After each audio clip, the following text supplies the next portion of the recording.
Bienvenue sur notre plateforme d'enseignement, d'études bibliques, de motivation chrétienne et de partage d'expériences Rise in Christ, qui veut tout simplement dire s'élever en Christ, grandir en Christ, ressusciter en Christ. Shalom et bienvenue à tous.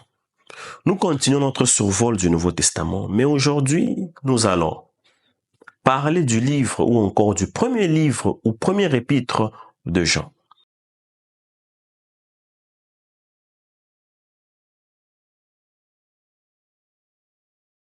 C'est le même Jean qui a écrit l'évangile, le même Jean qui a dépeint la divinité de Jésus-Christ, le même Jean qui nous a parlé de beaucoup de révélations, qui est en train d'écrire ce livre.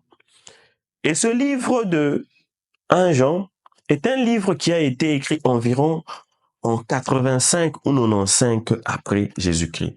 Je vous mets dans le contexte. Jean est en train d'écrire à une communauté qui est confrontée aux mauvais enseignants. Des enseignants qui sont en train de nier que Jésus-Christ est venu dans la chair pour nous sauver. Ce qui est sûr, c'est que Jean a écrit ce livre avec beaucoup d'objectifs derrière. Premier objectif, c'est celui d'affermir la foi. Oui, pour avoir la vie éternelle, nous devons croire. Deuxièmement, combattre les hérésies. Cela veut dire confronter la vérité sur Jésus-Christ des autres vérités qui venaient des autres enseignements. Pour vous mettre dans le contexte, c'est que dans ce temps-là, il y avait eu une grande prolifération des enseignements qui ne mettaient pas Jésus-Christ au centre. Ces formes d'enseignement où Jésus-Christ était mis de côté. Beaucoup d'enseignants niaient que Jésus-Christ pouvait venir dans ce monde en chair, mourir pour nous. Et Jean est en train de combattre ces formes d'enseignement parce que pour lui, le seul enseignant valable, c'est celui où Jésus-Christ est au centre de tout. Troisièmement, Jean est en train de promouvoir l'amour. Il est en train de pousser les gens, pousser le peuple à vivre dans l'amour.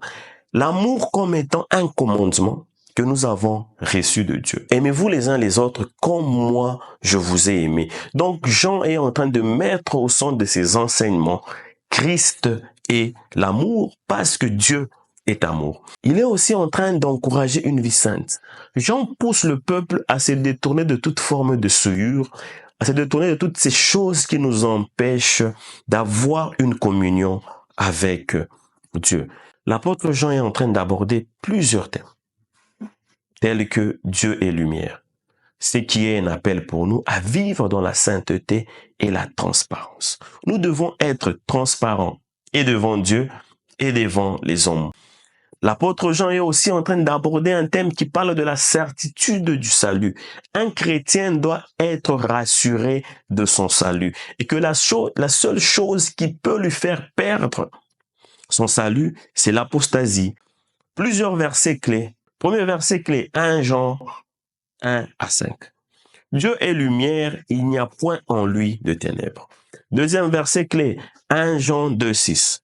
Celui qui dit qu'il demeure en lui doit marcher aussi comme lui-même a marché. Troisième verset clé, 1 Jean 4, 8. Celui qui n'aime pas n'a pas connu Dieu, car Dieu est amour. En résumé, nous pouvons tirer plusieurs applications de ce livre. La première application, c'est que nous devons vivre dans la lumière. Nous devons vivre et refuser d'être cachés. Pas de double vie.